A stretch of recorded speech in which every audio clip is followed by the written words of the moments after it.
Marami sa ating mga kaibigan sa ibang sikta ay nahawaan sa mga turo ni Eliseo Soriano. Kaya ating pagtulungang liwanagin sa pamamagitan ng mga video sa mga nagkalat na mga Catholic faith defenders sa YouTube. Bakit walang Catholic faith attackers sa Katoliko? Defenders lang. At ang Katoliko lang ang paboritong atakihin sa mga baguhang religion. Ayaw kong sabihing sulpot, ha? Gandang katanungan yan, Dok. Sa susunod na lang natin ipasagot sa mga CFD rin. Pero sa ngayon, umpisahan muna natin ang binatong isyo. Mga curious, isa ka rin ba sa pinagsabihan ng mga kapatid nating sulpot na bawal itawag ang father, padre, o ama sa iyong kapwa-tao? Halak ka! Dahil ang katawagan na ito daw ay tanging sa Diyos lamang. Aba, literal na pag-unawa. That is what we will lose. Kung ipinagtataka mo rin ito, panoorin niyo po ang buong. Now, ano po bang madalas na talata na ginagamit ng mga sulpot na ito? Madalas po nila itong gamitin. Matthew chapter 23 verse 9. At huwag ninyong tawaging ama ang sinumang tao na nasa lupa, sapagkat iisa ang inyong ama na nasa langit. Aba, oo nga no. Pinagbabawal pala na itawag ang ama o father sa ating kapwa. Yan po ay kung utak, sulpot ka. Na kapag nakita mo letra po letra, ay doon mo na ibabatay ang iyong pag-unawa. Oo nga, no? Kawawa naman, mataas po ang respeto ko sa aking ama. Kaya tatay ang tawag ko sa kanya. Paano na lang kaya kung sa pangalan niya? Pedro, pahingi ng 5 piso. Ano po ba sa tingin niyo ang isasagot niya? Ito, 5 suntok para sa'yo. Diba? Mga walang disiplina! Bakit pa natin nasabi na mali ang kanilang pag-unawa sa ginagamit na talata? Dahil na rin ang Biblia ay hindi literal kung ito ay inuunawa. Katulad po nito, Marcos chapter 9 verse 43. Kung ang kamay mo ang nagiging sanhi ng iyong pagkakasala, putulin mo ito. Kung tunay ngang sinusunod ng mga sulpot ang Biblia sa literal na paraan, bakit hindi sila nagsisiputol ng kanilang mga kamay? Oh. Wala nga akong nakitang sulpot na tumatawag na father sa kanilang ama dahil sa literal na pag-unawa nila sa Matthew chapter 23 verse 9. Pero wala po akong nakita sa kanila na nagpaputol ng kanilang kamay upang maiwasan ang pagkakasala. Diba? Oo nga, no? Naku po, mas nakakatakot po ito. Now, ano ba talagang ibig sabihin ng talata? Kung basahin lang po natin ang buo, ay hindi lang father ang binanggit dito. Kasama na ang teacher at leader na nagpapakita ng katangian ng Diyos na nag-iisang makapangyarihan na ama, guro at pinuno. At wala po tayong pari sa simbahan na nagka-claim na siya ang nag-iisang father sa langit. Oo nga, no? Tanging mga sulpot na sekta lamang ang mahilig gumawa ng kwento upang makapangakay ng miyembro. Diba? Protektahan nila yung sarili nila, sila mismo lumayo dun sa tukso. Now, ano po ba ang isa sa patunay natin na mali ang kanilang pag-unawa?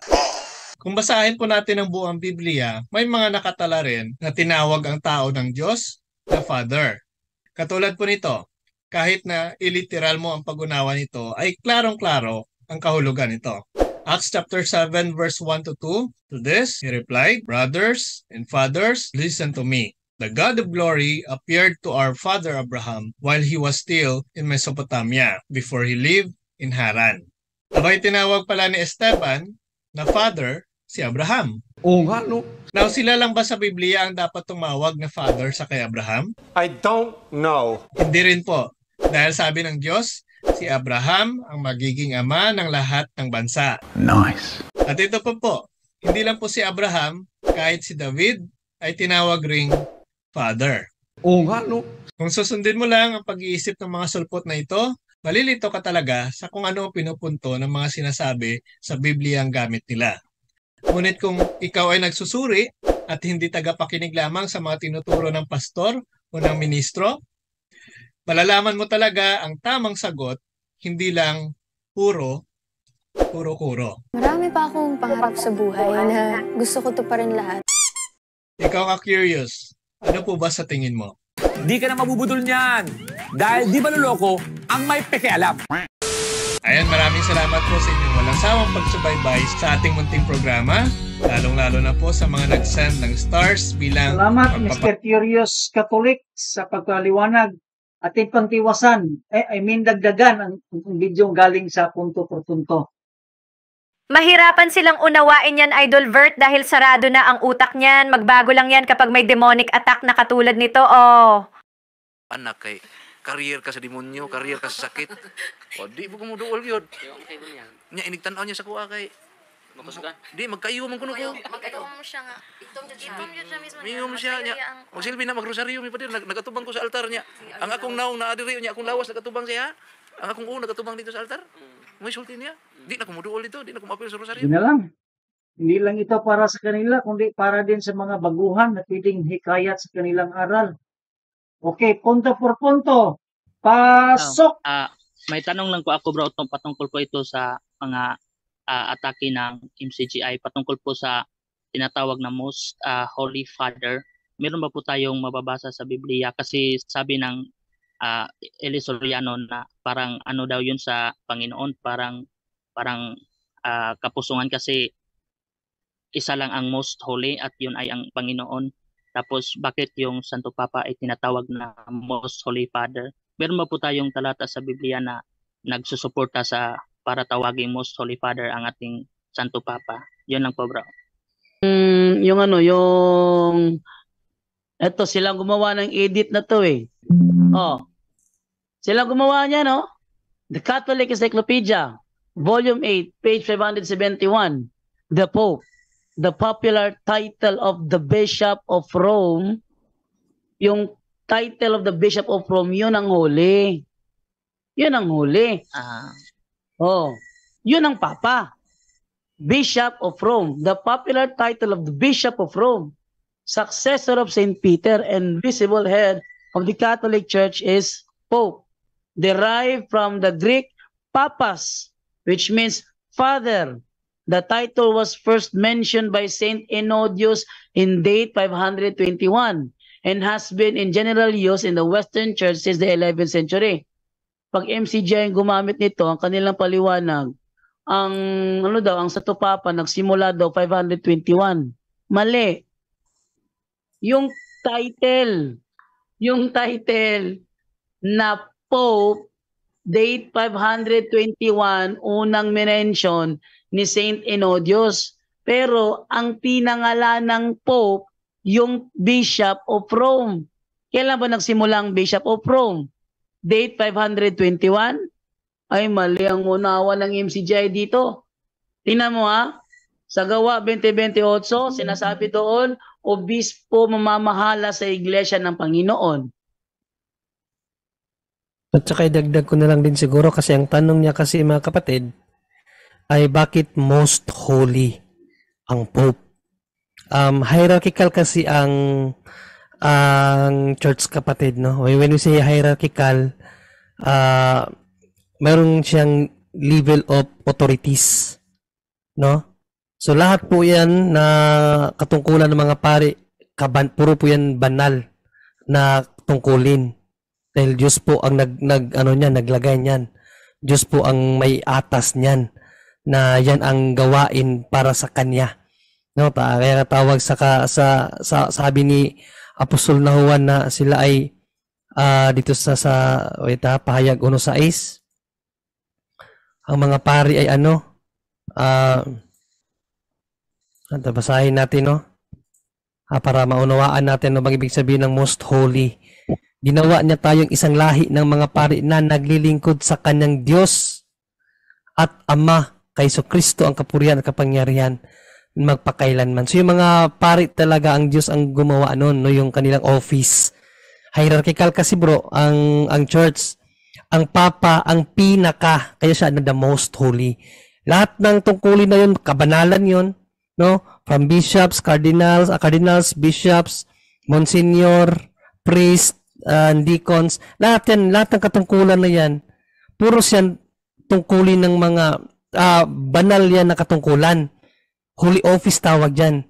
Ang Pope ang pinaka most holy dahil siya ang pinaka head of the church. Siya ang inatasan ng Diyos na mga laga sa sangbahayan ng Diyos, no? At ang ano niyan ay yung sa account ng Isaias na magiging ama sa lahat, no, ang mabigyan ng susi. Basahin natin dito sa Isaiah 21:22. Ito po ang sinabi. Siya ang pagsusuotin ko ng iyong buong kasuotan, ibibigay ko sa kanya ang iyong kapangyarihan.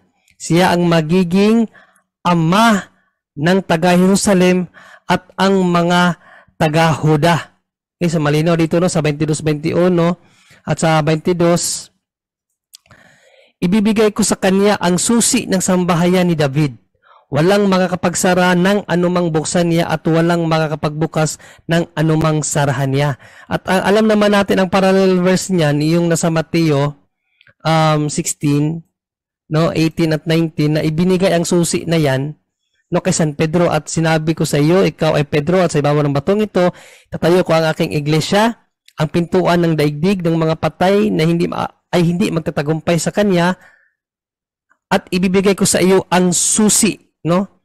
Susi ng kaharian ng langit.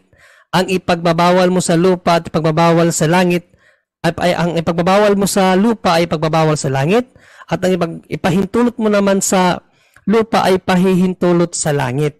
So, malinaw dito na yung may susi, ayon sa Isaiah 22, ay magiging ama ng sangbahayan ng Diyos.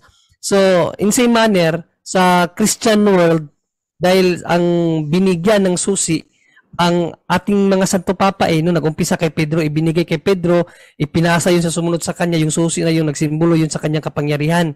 No? Ano ba yung kapangyarihan na? Siya lang ang may kapangyarihan pahintulot at magbawal sa kung ano yung pinakatamang doktrina. At ayon dito kay Apostol na Juan, no, sa kanyang Revelations 3:7, siyempre ang may hawak ng susi ay tinawag yun na banal. Sa ano, kasi naghahanap ka ng biblical no. So ang anghel ng iglesia sa Philadelphia ay isulat mo ang mga bagay na ito at sinasabi ng banal, no? Niyaong totoo, niyaong may susi ni David.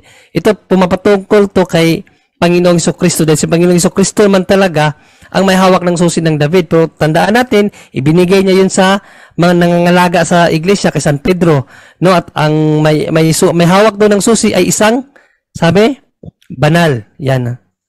Ang may hawak ng susi ay isang banal. Yan, ito pumatungkol to sa ating Panginoong Jesucristo, no? Yan. Niya ang may susi ni David, at banal yon, no? At ang katungkulan na yan sa ating Panginoong Jesucristo talaga yan, ibinigay niya kay Pedro at ipinasa hanggang kay Pope Francis sa panahon sa kalukuyan. Kaya bakit most? Dahil sa lahat ng tungkulin na or office or holy office, siya ang pinaka. Dahil yun ay tungkulan ng ating Panginoong Jesucristo, kapatid. Salamat sa iyong pagtatyagang manood sa Faithful Believer. Ako'y muling mag-iwan ng kasabihan. Kung mayroon man akong mga pagkukulang sa mga bidyong aking pinaghandaan, sana kayo na ang magsipag magsaliksik sa YouTube para inyong malaman ang buod ng katotohanan. Hanggang sa muli! Please subscribe, like, and share!